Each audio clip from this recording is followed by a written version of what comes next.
You good? Everybody ready? Ready for this? Yeah, let's do it. First of all, congratulations on the film. That was Thank you, man. very well received. I loved it. Yeah, absolutely. I'm glad you liked it. Thank y'all so much. Really appreciate it. Really well done. Super well done. But I have one question. What happened to the vaccine? Yeah, just going to dance away? Yeah, so it's one of those things where it kind of leaves you on a cliffhanger, right? To say, well, what happens next, or what do we do next? And the primary message is that the disease that they're navigating and exploring is open to interpretation. And the vaccine is maybe not necessarily the cure or the answer.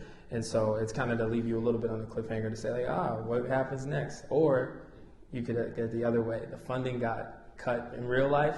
So that's all we can make. So, so somebody else can help us next time. We can do the full thing, right? Word.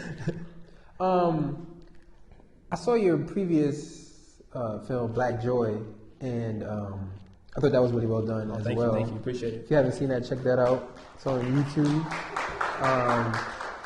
And in that film, as well as this film, sort of one of the solutions to the problems that were present in each film is like singing and dancing. And I was like, do you think like music has that power to change the world in the way it does in your films?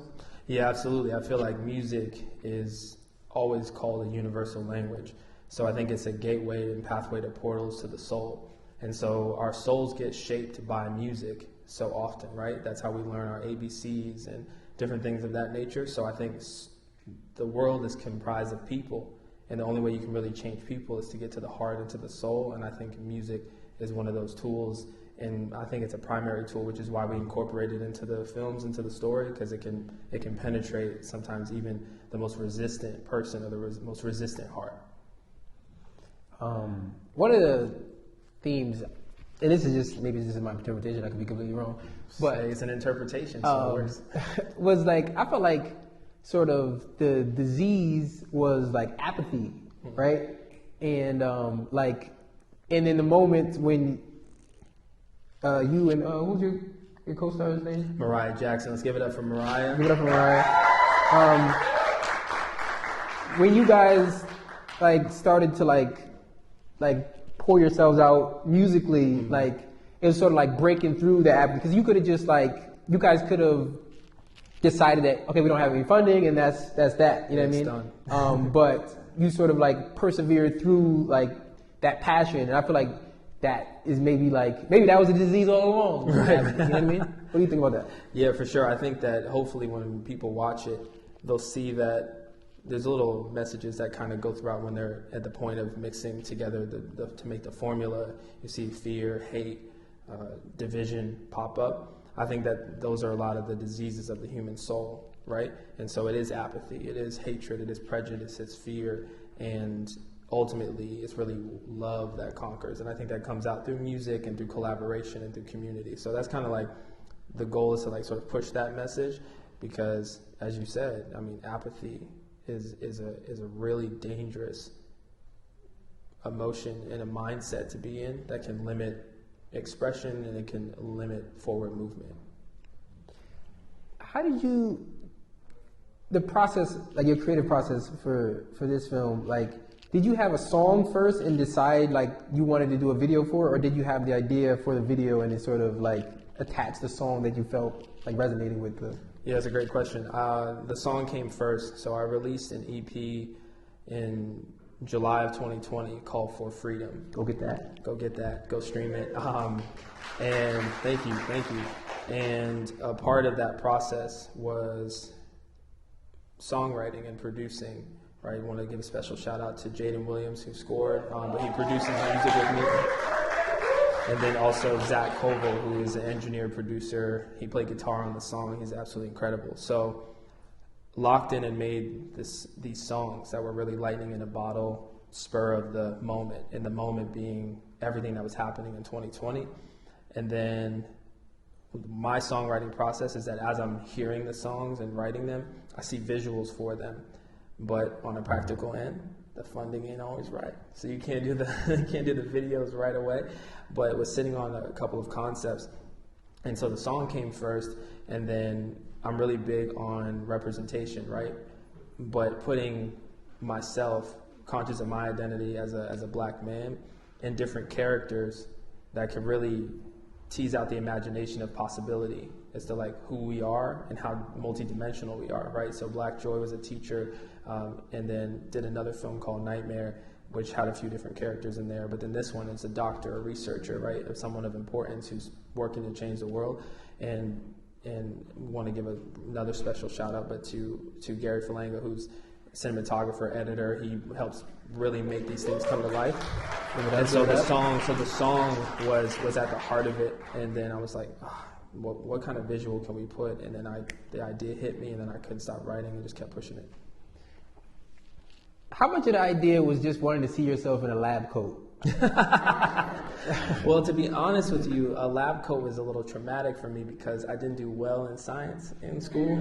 So it was actually a moment of victory for me. I had to overcome the fear of being in a lab coat again, because the last time I was, we were dissecting, I think, a pig or something like that, and then my teacher's like, "Kolton, get out!" So I like, this is my revenge. way. Yeah, this is my like, revenge, yo, right? I so can wear a lab coat. right. I'm gonna send it to my science teacher and be like, "Hey, guess what? Look at me now." Yeah. Right. I'm doing better than you, and I don't even have to do science. Right, exactly. I never even did the vaccine. Right. Got close though. Yeah, it's a little bit more fun then. After you post the video of you dancing in the lab, I feel like it'll go viral, and they'll be like, he's doing something good. We got to give him. Right. Facts. Extra. Come on. That's the goal. So in this film, and Black Joy, you're sort of the catalyst for a change, for like galvanizing the people in the story. The hero of sorts. Do you see yourself as a hero? No, I don't see myself as a hero. I see myself as a human who wants to do heroic things. And I feel like ultimately my life is guided by who I believe to be the hero, right? And so I've been rescued from my own internal decay, and now I want to spread that message and think through the ways in which I can just help be a part, because I don't think that I have the power to save anyone or change everything. I do think that it comes through individuals being awakened and then working together to put that out into the world. So no, I don't think I'm a hero. Definitely in the movie, though. In the movie? I mean... Well, you could be if you actually figure out the vaccine. If I figure out the vaccine. We didn't try it. Remember, he doesn't get to try it, but the bottle, it lights up and there's light in it. So it's like, okay, it must be working, at this point. But yeah, I think that more than a hero, I think it's about being a liberator and like wanting to, right, in Black Joy, liberating the students from the confinement and what's happening there. And here it's like wanting to liberate humanity from something that's poisoning them. So I would say liberator. I like that. I noticed you named your two scientists, researchers after Charles Drew and Jocelyn Edwards. Yeah. Was that just like a sort of Easter egg thing? Yeah, it is an Easter egg. I was hoping it was like they were still alive. Well, she is, but Charles is. Yeah. We should send it to her. Yeah. To her family, like, hey, check it out. Check it out. But she's like, I don't like the way I'm being represented. It's not biographical. No, don't worry. If she don't like the way she's being represented, she's just wrong. Like, Mariah was getting down. Yeah, let's give it up again for Mariah. Yeah. She was getting down. She's killing it. You're saying you see yourself as a liberator, and you see like an opportunity through your music to sort of I don't want to say push, but like spread the values that you have to the world. How do you? In what ways would you like to, or do you already? Because I don't know if you do. I don't want to say you don't. Spread those values like through in ways beyond music in filmmaking. Yeah, for sure. So I think that a lot of the things that I do through my art, but also through my everyday living, is a part of this. But then on a practical level, I am invested in a lot of community advocacy work. So in my life thus far, I was at one point running a youth theater that focuses on social change and community engagement and youth empowerment. And so it's through designing programs and creating initiatives. And my job currently is centered in that, right? So doing that by giving folks money to be able to do the work that they do in the arts community, and then through speaking as well, right? So having conversations like this and talking about it, and not just making the art, but having art that sparks conversation, and curating experiences and just trying to bring people in a room, but spreading it through those things as well. And then when I do have the funding, giving money to let's get him some funding. all right, come on, this is the whole goal. Give me some funding. Give me some funding. Give me some money. But so I think through those things. Awesome. I want to talk about your arts background. Like, I've seen you act in both your films, obviously singing, producing, dancing. Do you have a background, formal background in all of those things, or any of those things, or is it all just sort of like something that you sort of gravitated to? Yeah, so no, I don't have any formal background. My experience with art really stems from the household I grew up in. So shout out to my mom and dad; they're both here. Kennedy. Give it up. So my dad is an icon, and he's an artist, right? So he creates, but through a lot of different things. I mean, professionally, he does stuff in public health and helps, save the world in that way. But I grew up in an environment that was saturated by art. My mother is a fashion icon, and rub it off for sure. I mean, I try. Sometimes you go in her closet real quick, grab that real quick.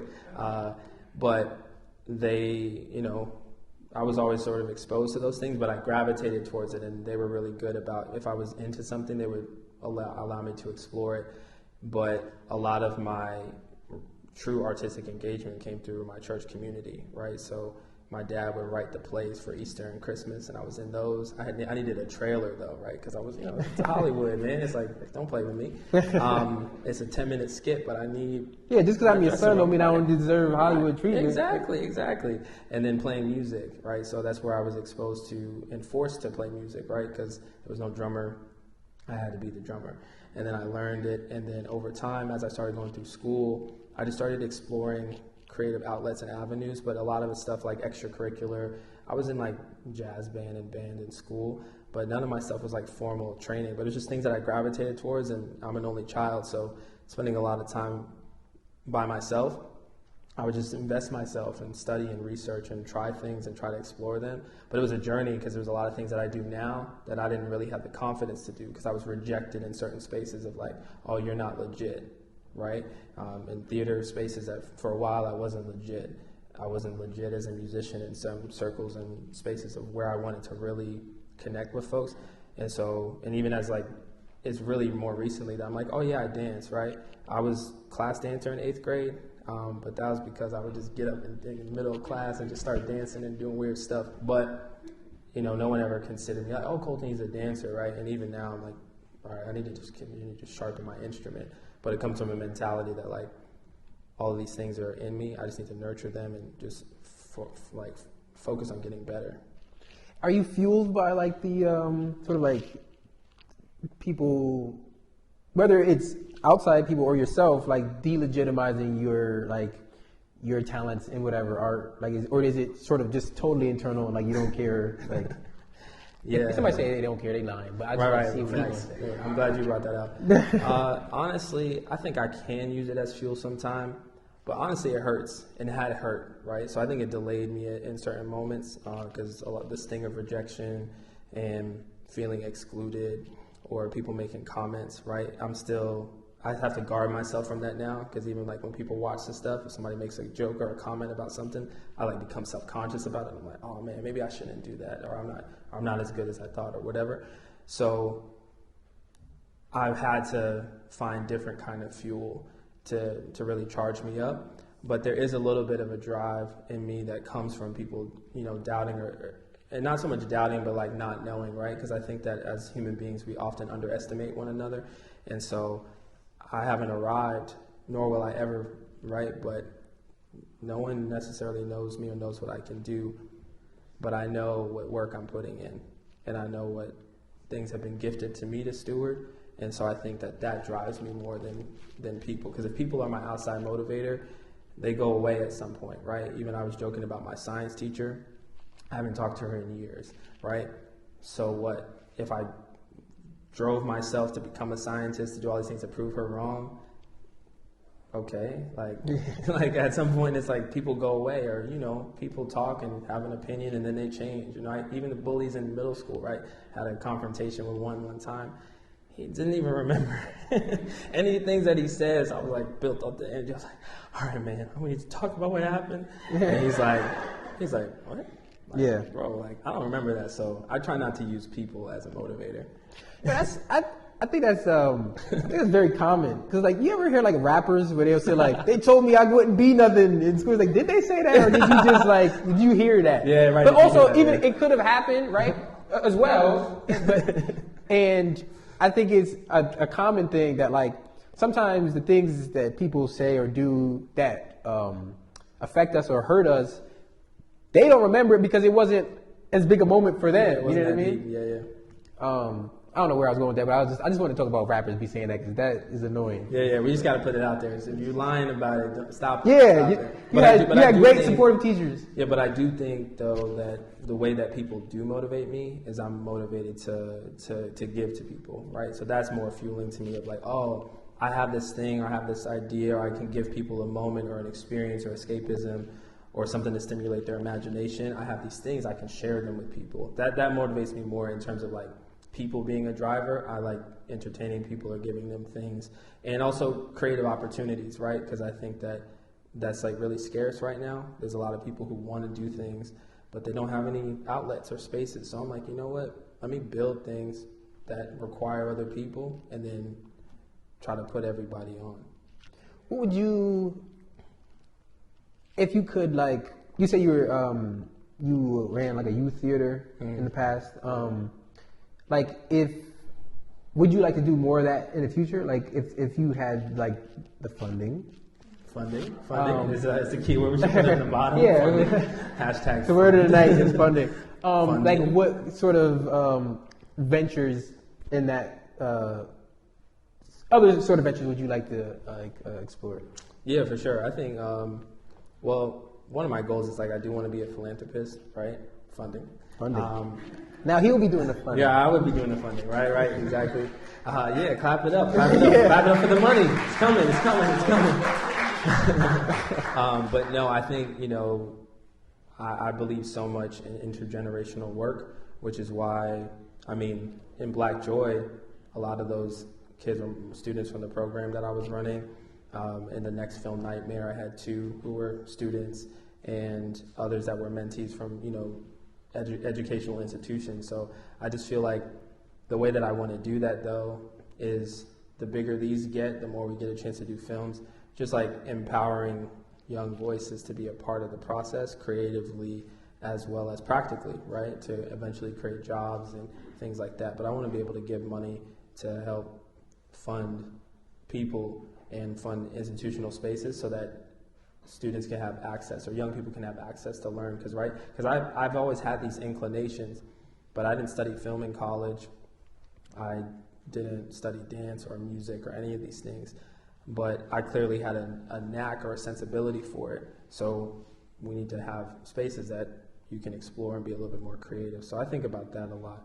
If that answers your question. No, absolutely. Cool.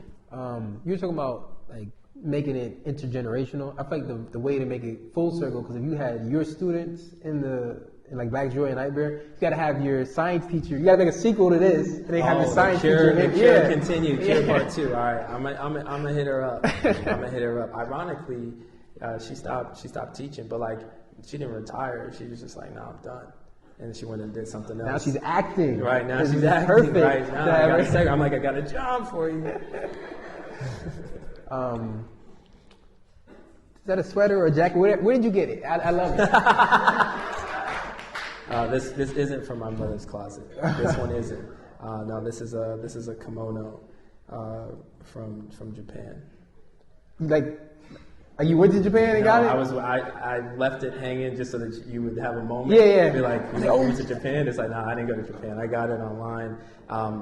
It was actually from one of those websites that you get excited about, and then you realize that, oh snap, is this real? Yeah. Like, and then weeks go by, your $200 was invested, but still nothing, no tracking number, no shipping. It's like, okay, did I miss it? And I got this plus 2 other things. The 2 other things never came. I mean, considering like the type of website it was, that's a pretty good ratio. Yeah, it is. Like 1 out of 3 is pretty good. 1 out of 3 is really good. Like, because you could have got nothing. So, right, that's true. That's true. Real I'm a big basketball fan. Like, I'm a big Steph Curry fan. Okay, and like, good. They had this Warriors jersey. I'm making this about me for a second. Yeah, do that. They had this like special edition Warriors jersey this year. It was only this year. And I tried to buy it like from an official source, and they sold out. Right. So then I was trying to find it on Reddit, like somebody who's gonna sell it to me. Of course. And I couldn't find it there. But then I found this website where it's a guy who makes fake jerseys in Taiwan. Hey. But like, I can't read the website. You know what I'm saying? So like, I want to order it. Different too. Yeah. So like, I don't know the exchange rate. Yeah. And also, you're like, oh, it's only 30. And also, I don't want to spend. I don't want to spend like $200 and then never for a fake jersey, mind you. Like, I'm already spending way more than I should, and it's a fake jersey, and then it also doesn't come. That would just destroy me. Yeah. You should probably go to like find somebody who's a vendor on the side on the street or something. That may be better. Not because I saw them on eBay, but it was like after they won the championship, it was like $400. I was like, I love you, Steph, but like, I don't even love myself that much. Right, you know what I mean? Right. Like, if it was a Shawn jersey, I wouldn't buy it for $400. Also, why should I? Because it's my jersey. I should be able to get a free one. Right, I don't know what I'm talking about. The Cure. I had another question, but then I started talking about myself, and like, I love to do that. And now, it'll come back to you. It was about the other cast. How do you cast it? So one of my ethics is bring my people with me, right? I heard years ago Spike Lee said that his philosophy when he was making films and stuff was like, I'm going to knock the door down, but I'm going to bring everybody with me that I know so that we can break through together. It tears the door down and it creates longevity. Because with making collaborative art, it's tough because you don't always have chemistry with people. When you're by yourself in sort of higher spaces, you don't know people's motives, and you don't really know like how to navigate. And also, people don't usually always respect you as much, right? Not all the time, but sometimes. So with that, one of my ethics is when I'm creating things, I create with other people in mind that I know, right? I don't have any clout, so let's get him some clout as well as funding. Clout and funding. No, because like ironically, like with Black Joy, and then but also with the second one, Nightmare, I put out like a casting call. I tried to get dancers and stuff. Nobody showed up. You know what I'm saying? So because I don't have that yet. I don't have that traction, and I know that it'll come, but right now I don't. So everything to me is about relationships. I meet actors. I meet people who want to act. So I knew everyone already, created it and created the space for them, and then, sort of picked them up. So if you want me to go through, work in no particular order. Want to give out shout out to Mr. Barbosa, Andrew Bonanno. Yes, sir. So Andrew and I have been friends since I was like 8 or 9, and he was my neighbor. And he's just a funny guy, but he's always expressed wanting to do acting and things like that. So I wrote the character with him in mind, right? And then the funder, Yvonne Rose. Shout out to Yvonne Rose. She's not here. She's in Chicago at grad school. I also am an adjunct teacher at the Eugene O'Neill Theater Center in their National Theater Institute. Oh, dope. And she was one of my students, and after one of our sessions, she had her card already. She's like, yeah, just keep me in mind. Like, you do anything. I was like, oh, wow. I was like, okay, yeah, sure. I was like, I have nothing in mind. So, like, I'll take the card, but, it's nothing. Sorry. And she ended up. Chuck it. Right, exactly. I did. Sorry. No, we were on social media, so I was okay. But then I started writing this, and I was like, oh, she would kill this because I'm such a people reader. I can tell if somebody's going to be good at something. I can see you. Right, just make it sound weird. It's like I can see you, but no, I can see you. So I was like, I wrote that and I called her up. I was like, yo, you want to do this? And then the icing on the cake, it was really centered around creating space for Mariah, right? And so I know Mariah because we did the song together. She's one of my great friends, and she's one of the most talented people I've ever met. And so I was like, oh, okay, let's just build it around this squad. And that's how I cast, and I either find people, and then if I don't have everybody, somebody else that I ask, I'll be like, hey, do you have a friend? Right? Some people use that in different contexts, like, yo, you got a friend. It's the same, that's usually how I'm asking, but it's different, right? It's a different outcome, right? It ends up being great, like, work from people. So yeah, that's how I cast, and hopefully in the future, do some open stuff. But yeah, even with Nightmare, and even Black Joy, some of those kids, a couple of them, that was the first day I met them. Oh wow! Right? But it was like friend of a friend. And I said, hey, yo, can you give me somebody does this? And trust in people's judgment, and it works out. I feel like you're missing somebody in the cast. Did I miss somebody? Oh, Juanita, she's producer. She was the secretary. She came in, said, the doctor would have to see you now. Somebody else too, though. I miss somebody else?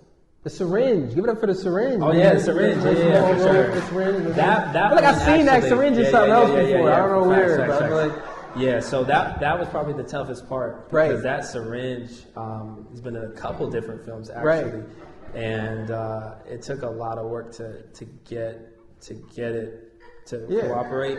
But that's where a lot of the funding went. To be transparent, just to be honest, that was probably our biggest expense. Was just getting that syringe. That's actually good to know for the future. If I want to do some films, I need to know. No, for sure. It's some props, especially if they've been in other things or been places. That's really because then they're like, I got a certain rate that you got to. I'm not going to do this for free. Like, I'm a no syringe read the script and was like, I can get behind it. Yeah, he's like, I'll take a pay cut because I like your work. Yeah. The syringe was like, I can stick to this. You know what I'm saying? Shout out to the syringe. Yeah, syringe. Yeah, I left out the credits, but it was actually the syringe's request to not be in the credits. He's like, yeah, it's not about me. I just want to see you flourish. Yeah, it's a favor. Do you have other film projects that, in mind that you want to do in the future? Yeah. So next year we're gonna start venturing into purely narrative films, right? So I have a couple concepts that I've been writing and working on, and so gonna work on those. And then for the first time, everyone, including Gary, is hearing this next thing I'm about to say right now. There's one more song on the EP that I have an idea for. And so we're gonna shoot that. We're gonna shoot that. So Gary, I was gonna talk to you before, but the timing didn't work out. So that'll be shooting in August. No, I'm joking. So but more like September. Yeah, soon, very soon. So Gary, so we're definitely gonna do one more music short film, and then after that shift into some narrative films, and then try to see not just where it goes, but what we can do. I'm super excited to see all of those. Gary, you know what the word of the day is? Funding. Let's get that funded. Let's get that funded. That's pretty much all I have. Is anybody out there? I feel like that's not good for the video, but I want to see. I have a question. Shout out to Sweets and Sounds. Yeah, shout out. Sweets and Sounds. Shout out to Soul Food Sundays. Shout out to Black Haven. Yeah, give it up for Angel. Give it up for Angel right here. Angel, get all out there. She just don't like to be on stage. No, facts. Well, if you don't have anything else, I would love it. If we're cool, we can just get a couple chairs, and I would love for Gary, Andrew, and Mariah to come up, and maybe if they want to share a little bit about their experience. That would be great. If you want, you can edit it out, and whatever. So let's give it up for the squad. Bring them up. Yes. All right, so we can get some chairs, and then we can play mic toss. But also want to give a shout out to Jaden again, Jaden Williams, on the score of music. And then also want to give a shout out to Brandon Parker. Brandon's up there, you can't see him. We'll give a shout out to Brandon, you saw his name, producer on the film, and just an all-around incredible guy. All right, so I'll shift myself, I guess. Yeah, we can put them in front, and we can make a circle. Yeah. Oh, yeah, right here. Perfect. Now I don't have to move. How many you got? I think that, the three. Yep. And we can do a little mic toss. Yeah, we'll just pass it around. We can do like a cross-examination. Yeah, exactly. Yep. Oh yeah, so we got. So y'all can pass that one around. Let's give it up one more time. This is good. It's good to be here. It's good to be here. Yeah. Yeah, I want to talk to you first. How was your first role? It was good. I've been in many movies. My first role. Okay, my bad. You in the syringe like a team. No, it was awesome. I had a good time doing it, and hopefully I can be in some more. We'll figure it out. We'll see what the budget He's like, let's allows not for. speak too soon. Because he's the type to where you put him on, and then next thing I know, I'm getting contracts, and, and he's like, I have an agent. I'm like, what's this win? It's not even out online yet, and so his rate may be too high. Yeah, I can see it. He got the nice watch ready. Right. He went big. Spent all his money. Mariah, how was your experience with the film? I had a really good time. I enjoyed just being able to work with my friend. We've been good friends for some time. So when we first started, when he reached out to me about the song, I was excited to work on it with him. And so he said that he had an idea for the short film. I was excited because we talked many times about getting together and working on something together. So I feel like it was a circle of completion. We worked on a whole kind of project together, but I'm sure we'll work on a lot more things. Yeah, and some quick context that I think everyone should know because it's really incredible. But Mariah and I have known each other probably since 2013, 14, something like that. She's from Memphis. Lives in Memphis. The accent right? I was going to you ask. heard it a little bit. Yeah, so shout out to Memphis. I don't know why, but shout out to Memphis. No, I'm joking. No, shout out to Memphis. My dad was born there, so I got roots. But since 2013, when we have talked and known each other, we shot this in March. This is our first time meeting in person. Oh wow! Yeah, ever. Yeah, ever. So we did the song remotely. We did the friendship remotely, and then That's amazing. Yeah, but it was an extended pandemic since 2013. A pandemic since 2013. So yeah, so then when she literally came in, had the script for maybe a day, and then with no time, and then we choreographed it. He really made me feel very comfortable though, because I was like, I just want to do a good job and thinking about memorizing, and it's a different thing when you're going over lines with someone or going over them alone. But once you get in front of the camera, it's like, you have to be in that mode. So I was concerned about that. But he made me feel very comfortable. We worked through it, and with the help of God, it came together. Wait, y'all learned the lines and the choreography in a day? Yeah, the night before we It was the lines were a little easier for me because I wrote them. Yeah, for sure. But yeah, we did the choreography. So much was happening, to get her here, and then it was the night before. We just were we got in front of the half a mirror, oh wait, move over, and then we just put it together. I'm not gonna lie, the Rotten Tomato score just went up a little higher. That's amazing. You were awesome in the. Thank you so much. Now the mysterious Gary. Let's talk about Gary. Who are you? What do you do? Give me the whole spiel. He's the Syringe's manager. Oh, okay. I got to talk to you about that syringe. I got some plans for that guy. The funny story about syringe, it did orchestrate an attack on Kolton. Yeah, I actually got cut. Yeah, I forgot about that. Yeah. I stabbed myself by accident. Yeah. So you actually did take the vaccine. I did, and I'm still here. Yeah, so it worked. Anyways, yes, my name is Gary Blanca. My company is Noah Productions. I'm based here in Bridgeport. I met Kolton. How do you even mean? Social media. We just started talking to each other online, and then he expressed interest in shooting a video. The first one was Black Joy. who originally was scheduled to shoot with actually friends of mine who run a production company out of New Jersey, but they just couldn't get the details worked out, and it just happened to come through. And me and Kolton had just from the get-go, like our Zoom calls and everything, there was just an incredible chemistry. I really vibed with just his energy and with the passion that he brings to his art. It's very intentional.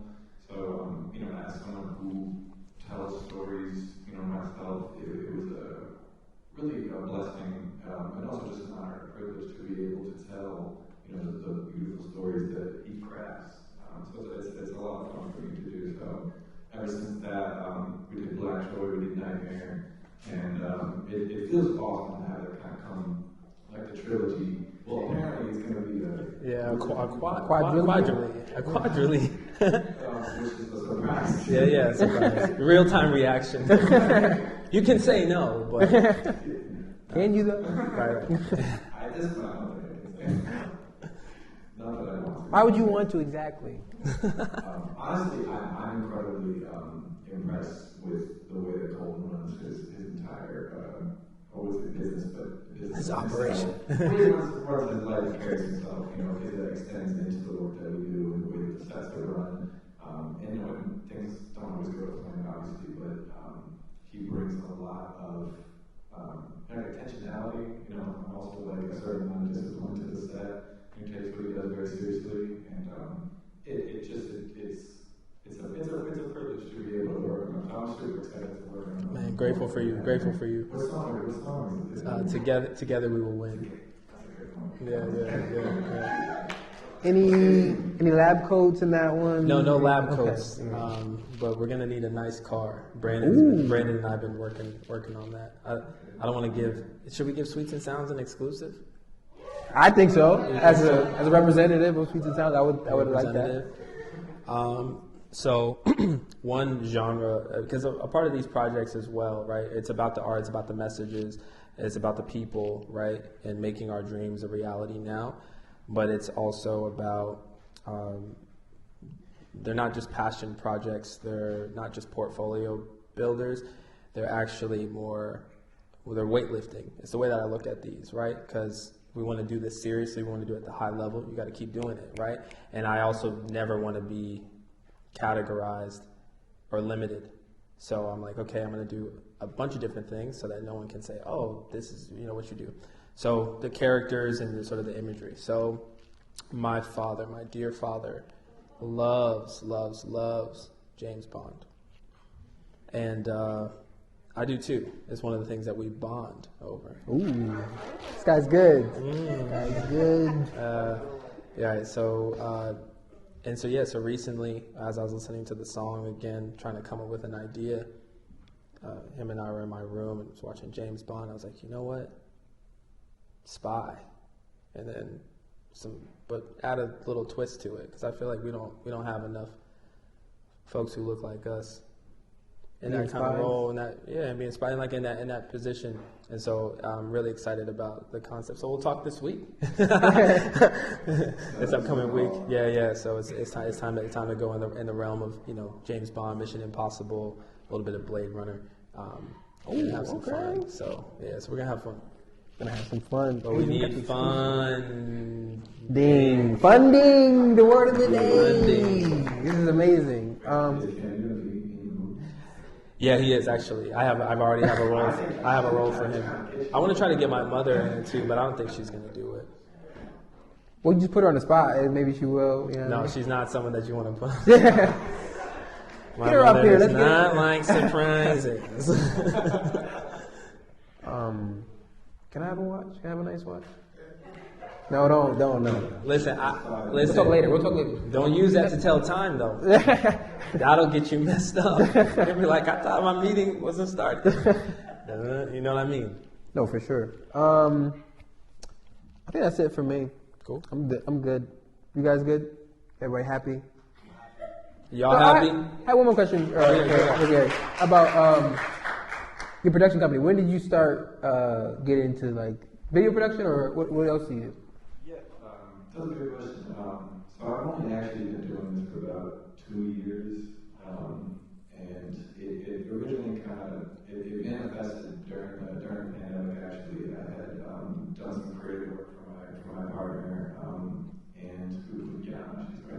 big things. She always. Woohoo! She reviews every project before it goes out. It's a big part of my process. And we did some films for her, which originally she had bought some camera equipment to start shooting them herself, and then she realized she doesn't like shooting herself. So I took that over and just kind of gained sort of a big passion for being behind the camera, and I took it seriously, and now this is what I do full time. So it's a lot of fun. Amazing. I shoot mostly in addition to doing short film and music videos. I shoot weddings a lot too. So anyone get married, talk. Kolton Gary. That's amazing. Check out Gary's stuff. Well, since you're going down the line, you want to talk a little bit about what stuff you got coming up and what you're a part of? Yes, please do. Tell us about Memphis. Yeah, tell me about Memphis. Yeah, I'll tell you a little bit. I'm actually in a group as well called Jackson Avenue. I'm actually Yeah. Shout out Jackson Avenue. Let's go. I'm one of 5 sisters born and raised in Memphis. And we're a collective of songwriters, singers, musicians, arrangers, producers. And so, that's what I do. We have music available, and actually our name is spelled Jackson without the vowels, JCKSN, but it's Jackson Avenue. You can find us on any social media platform, and we have music streaming. We actually have a new project coming out really soon, so definitely follow us. We produce a lot of our own songs, writing our own songs, majority, and so looking forward to sharing more things. So just be on the lookout. Thank you guys. Jackson, let's go. Give it up. Andrew, you got any more nice watches? We can plug Andrew. Yeah, Andrew, what do you want to plug, man? This is your moment. What is the question? I'm sorry. Would you like to just Promote share yourself. anything? This is your opportunity to promote yourself. You got anything coming up? You doing anything? You buy any nice watches? You want to take me shopping for nice watches? So, with my people is going to talk to his people, and then we're going to get something situated. Okay. Yeah.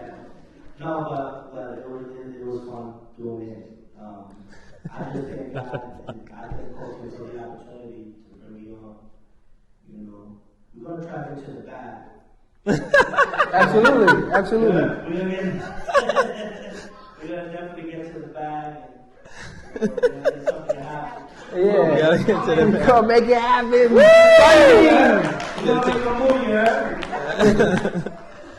All right, well then, one more time for Andrew, one more time for Gary, one more time for Mariah, and of course, one more time for Kolton Harris, The Cure. This has been Sweet Talk. Thank you guys so much. Peace.